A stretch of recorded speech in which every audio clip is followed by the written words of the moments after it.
Hello? Dana, hey, Dana, we're going to go ahead and turn it over to questions if you're good on your end. I'm ready. Let's do it. All right. We'll get the cue going right now. Ladies and gentlemen, if you would like to ask a question, please press star one on your telephone keypad. Again, if you would like to ask a question, please press star one on your telephone keypad. And I'm waiting for callers to join the queue at this present time. Okay, our first question is going to come from Dave Ebert from Post Media Network. Please go ahead. Hey, thanks for the time, guys. Just so I'm clear, is Conor still on the line? No, I don't think so. He dropped off. Okay, all right. Hey, Dana, thanks for taking a couple minutes. Pleasure. So when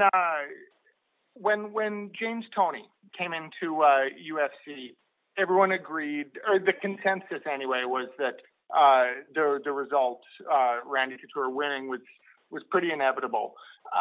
With Conor going into the boxing world as opposed to, Toney coming into the MMA world, why do you think there isn't that inevitability that there was when Toney came into MMA? Well, I think a lot of people believe there is, but the difference is obviously, he came into a sport where there were so many different weapons and so many different ways to beat him. Whereas, Conor can punch, Conor hits hard, Conor knocks people out. Completely different. Listen, people think that Conor is going to be completely outclassed. Some people are saying that he'll never hit Floyd once. I'll tell you this. I just watched him work out last night. He looks phenomenal. He's in great shape. He hits hard, and now we're fighting in 8-ounce gloves, and this is going to be a fight, and anything can happen in a fight. Even I can't remember who the boxer was that fought in MMA. He hit Tim Sylvia, former heavyweight champion, and knocked him out. So anything is possible in a fight. All right. Is there a fight that you can remember under the UFC banner that or at least comparable anyway, in terms of the build up, the hype, just everything that's going into this? Is there a fight that you can think of that is a reasonable comparison? Yeah, I mean, there's tons of big fights that I've been involved with, but obviously nothing as big as this. This is the biggest event ever in combat sports history. It is the most distributed event in pay-per-view history. You can get this fight anywhere. This thing is on in like over 200 countries on pay-per-view. And, boxing usually doesn't do a lot of digital. You can buy this thing through UFC.tv. And, it's through the Showtime app, Amazon, Sony, Apple, etc. You can buy this thing. If you're in Manhattan or you're on a desert island somewhere, if you have Wi-Fi, you can buy this fight. So what, again, off the top of your head, what do you classify as your biggies as far as the promotion and the build-up? Well, it depends. I mean, it depends on what time you're talking about it. Obviously, if you remember, all the Conor fights, the Ronda fights have always been big. Chuck Liddell, Tito Ortiz was big. Anderson Silva, Vitor Belfort. I mean, there's tons of big fights that had a big fight feeling. But this is the biggest fight ever. It's tracking right now to be the largest commercial pay-per-view ever done in the history of pay-per-view. It's the most distributed pay-per-view event in history. The list goes on and on of records that this thing will break. All right. Thanks very much for the time, Dana. Thank you, buddy. Our next question is going to come from Van Wetzel from Yahoo. Please go ahead. One moment, please.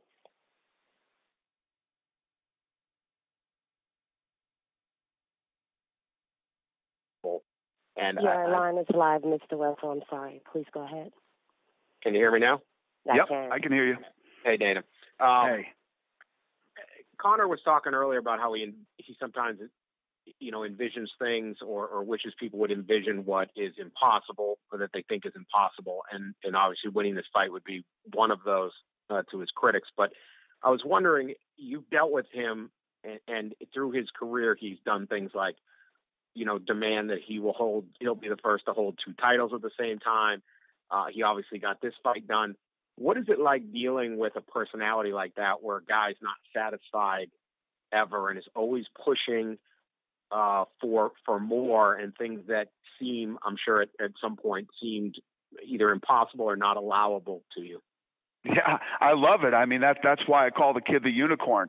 To accomplish great things in life, you have to take huge risks. And I mean, who takes more risks than Conor McGregor? I mean, when the guy's a huge star, the fight falls out a week before, he'll fight anybody. He doesn't care. He believes in himself so much that he will literally fight anybody. Most of the guys on the roster are like, yeah, I haven't trained for him, I didn't prepare for this guy, and they won't take the risk. They'll cancel the fight, and that's the way most normal people are, not this guy. Floyd Mayweather and the talk started about these guys fighting. Never once did he say, absolutely demand that he fights me in MMA. He said, no, I want to go and fight Floyd in his own world. I want to beat him at what he does the best. We actually have this thing that we're coming out with next week that we're going to, put out on social media and other places where Conor starts off 5-6 years ago saying, Dana, you will sign me into the UFC. I will be your biggest star. I will win 2 world titles, and all this stuff that he's laying out that's going to happen before I had ever even heard of Conor McGregor.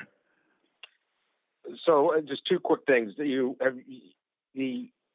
recall the first conversation or first time he broached the Floyd Mayweather? Can you take us to that conversation when it came up and you discussed it, and what were your thoughts at that time? Well, I think the first time I remember the Mayweather thing was those guys were going back and forth. And I was like, this is crazy that Conor and Mayweather are talking smack to each other right now. Then Conor told me he wanted to fight him, and I was like, what? Why? What's the point in even talking about this? That guy's never going to fight in MMA. And he's like, no, I want to box him. And I was just like, all right, well, that's crazy. And again, it's one of those things I thought would never happen. Not forget about the whole, what would the rules be? All that. I was like, we'd never get a deal done with these guys. It would be impossible to get this deal done. Then the first time this thing even started to get serious was I was on ESPN and I threw out, tell you what, Floyd, I'll give you $25 million. And then TMZ got him somewhere, and he hung his watch out the window and said, you see this watch? And I don't know what that meant. The watch was $25 million. I don't know. But that's what started the negotiations when I put out the $25 million offer. So on all of this stuff, are you, he calls himself Mystic Mac. Are you now a believer in Mystic Mac? Oh, I'm a believer in Mystic Mac for sure. I mean, this kid, he has done everything he said he would do, and he's claiming that he will knock out Floyd Mayweather within 4 rounds, and I think he broke it down to 2 now. But listen, I'm with Conor. I'm in. I'm on the ride with him, man. So I'm excited. All right, thanks, Dana. Thank you. Our next question is going to come from Rick Mees from the Washington Post. Please go ahead. Hi, Dana. I'm wondering if you think this fight has the potential to impact the popularity of either sport. And related to that, does your research show much crossover between the MMA fan and the boxing fan? There's some. The boxing fan is older. Those demographics are older than ours, but I believe that this is good for combat sports. It's like when Mayweather Pacquiao did the numbers that they did, I was like, wow. First I said good for them, and number 2, I was like, well, that sets the bar. That shows me that if you have the right fight at the right place at the right time, people are willing to watch. I knew once this thing started to materialize that this fight was going to be so much bigger worldwide than any fight that had ever happened. Conor has a very big following in places like Brazil and places like Australia, obviously Europe. So I knew that worldwide this would be the big, and I was right. This thing is the biggest event that has ever happened in combat sports.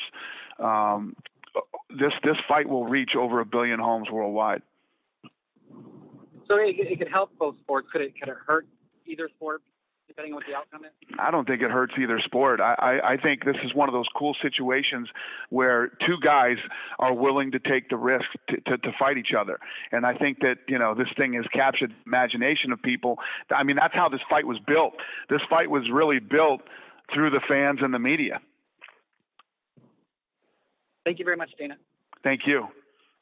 Our next question is going to come from Garrett Davies from the Daily Telegraph. Please go ahead. Thank you very much. Good afternoon, Dana. Hey, buddy. Could I ask, first of all, has your respect for Floyd Mayweather and his team grown through this process? Because obviously you have been working very closely together now over the last kind of 8 weeks, if you like. Definitely. The worst deals to be involved with are people that aren't very smart but think they are. They're the most dangerous kind. And Mayweather's team isn't that at all. These guys are actually very, very smart guys. And when I say that is because when problems pop up, it's always hard to fix with people who aren't too bright. Then it's always the small stuff and not the right things to be arguing about. These guys are real easy to deal with. Secondarily, obviously the ruling by the Nevada State Athletic Commission, another first to do with the event, that they allow 8-ounce gloves just as a one-off on this occasion. What's your take on how the 8-ounce gloves will affect each man? We heard earlier, we were talking to Conor about potentially it gives him more power with his strikes, with his punches, but it gives Floyd faster hands potentially. How do you see the 8-ounce gloves affecting the contest? I agree. I think it affects the contest a lot. First of all, yes, Floyd will be faster with 8-ounce gloves, but Floyd is a defensive master, and he has less glove for less defense. Conor hits like a truck. Smaller gloves favor him big time, so it affects the fight big time. And from what you said just then, do you think it just marginally works in the favor of Conor then? I think it absolutely does. Yeah, I love the fact that when we were in the original negotiations, it wasn't even something they would talk about, 8-ounce gloves. So I don't know what's changed in the last, however long ago we did the deal, but I'm glad it did. I think it makes it so much more fun. Thank you. And the final thing from me, one of the things that hasn't been spoken out about much is obviously Conor has a great kind of team around him. You will have met his family and his friends, particularly his family. I mean, his two sisters and his mother and his father, Tony and Margaret. And how much do you think they have gone into making this young man? Because he's not from a ghetto. I know he's from a tough working class area, rather like South Boston, where you're from Crumlin. But do you subscribe or ascribe a lot of the credit to the family for the way Conor is as well? Oh, definitely. I mean, you have to, but at the end of the day, he's a special kid, man. He's just, I call him the unicorn. He's different than anybody I've ever dealt with. I like how he is willing to put everything on the line. I've never seen anybody who believes in themselves more than this guy does, and believes in when he makes up his mind and what he's going to do. He absolutely 100% believes it, breathes it, lives it. It's fascinating. Final thing from me, just on that as well. What noises were you making watching him spar last night? What were the noises coming out of Dana White? I was very quiet and sat there and just watched, and he sparred with a really fast, talented kid, and it was a good session. And Conor worked like a dog last night. He's in great shape. He's hitting really hard right now, and he's in a very good place. I loved watching it last night, and I feel good about this. If he beats Floyd and he comes back for a couple of fights in the UFC, would it not surprise you if he beats Floyd Mayweather, if he starts calling out Canelo and Golovkin? Yeah, I nothing with Conor would surprise me. That's not what I want to have happen, but it wouldn't surprise me. Many thanks, Dana. See you next week. Thank you.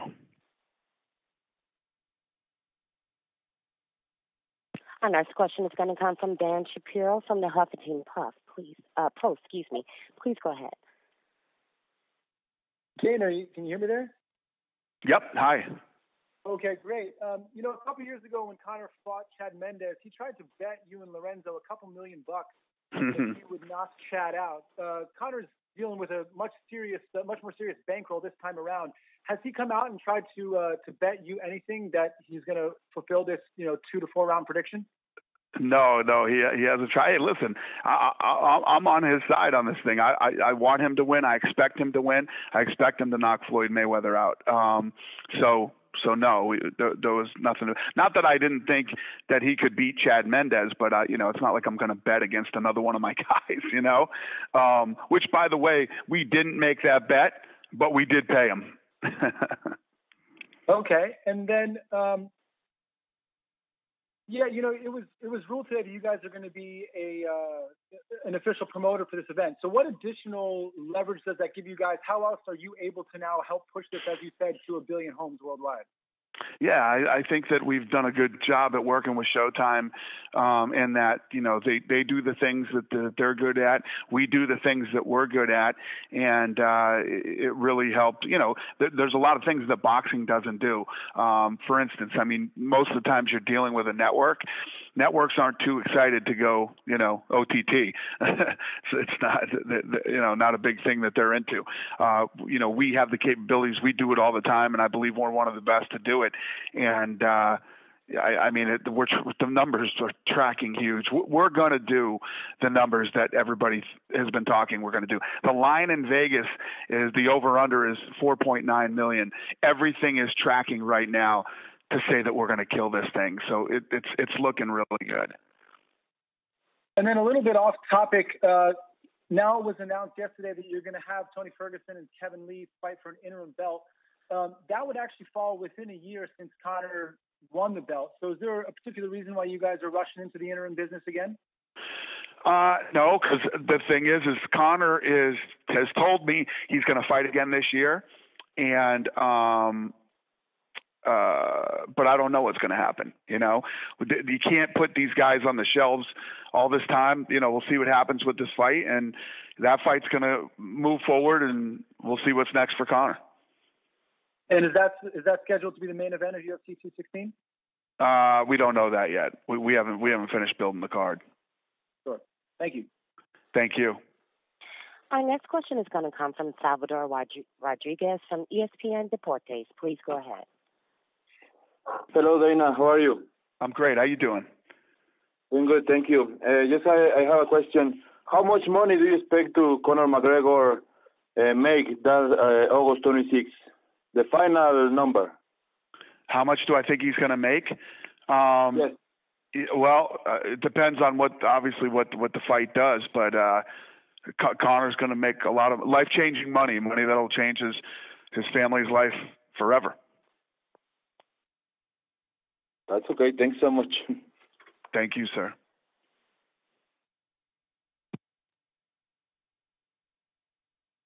Our next question is going to come from George Willis. Please go ahead, from the New York Post. Please go ahead. Hi, Dana. How you doing? Good, George. How are you? Good. Just wanted you to talk about the impact of social media on this fight. We're talking about 1 billion homes. That's got to have a huge impact. Oh, yeah, absolutely. It's when we did the world tour, the numbers were off the charts. I can't quote exactly what they were. I don't have them in front of me, but if you ask our PR team, they can give you those numbers. Great question. It was incredible how many people. The first day, I can't remember. It was something crazy. Like the first day, the first stop in L.A., something like 12.5 million people watched it just on our Facebook alone. Maybe it was between 12 and 20 million or something like that. I can't remember, but that was just on Facebook the first day. So yeah, the numbers were massive. Mm-hmm. And even something like the Pauly thing that just kept going and going and going. Do you think that added to the eyeballs you're going to get the night of the fight? Yeah, listen, obviously the whole Pauly thing popped up out of nowhere. That thing happened and went down, and it's funny all the twists and turns that happen when you're promoting a fight like this. And yeah, obviously he was saying all this crazy stuff for like 5 or 6 days, and then finally I was like, you know what? I'm going to put out some of the footage here and just stop all this craziness. And when I put the footage out, I mean, just to give you another example, just the footage on my Instagram alone, it was both on Instagram are over 1 million. My Facebook was over 2 million, and Twitter was close to 2 million too, just on mine. That doesn't include everywhere else it went. Mm-hmm, mm-hmm. We see a lot of the things about Conor the fighter. Are there a couple of things, Conor the person, that people aren't too familiar with that maybe stand out to you? Yeah, I mean, Conor the person is a very loyal guy. He's a good guy. If you look at the people he's around, he's very, very, very loyal to his country and his people, obviously. And then his friends, the guys are the same guys that have been around him. He doesn't try to go, maybe I should go train with this trainer or this camp or these guys. He's very loyal to his own. He's a very smart kid when it comes to fighting. His fight IQ is brilliant. Then he's actually a smart businessman too.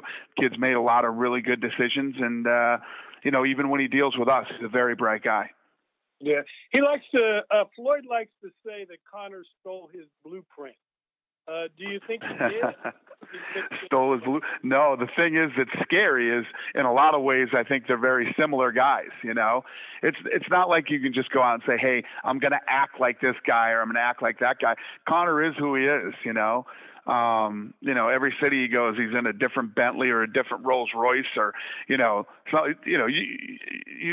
got to be like that. Listen, I've never been in a Rolls Royce in my life. Like one of the first ones I ever saw was Conor's in New York. So you're either that type of guy or you're not. Right. All right, Dana, appreciate it. Thank you. That was actually our last question. I'm going to go ahead and turn the call back over to Rat Medmanovich. Please go ahead. Thank you, everyone. And thank you to our speakers today, Dana White and Conor McGregor. We look forward to seeing everybody here in Las Vegas next Saturday, August 26th at the T-Mobile Arena for what's going to be a great evening of fights. Thank you, everyone. Thank you, everyone, for joining me. I'll just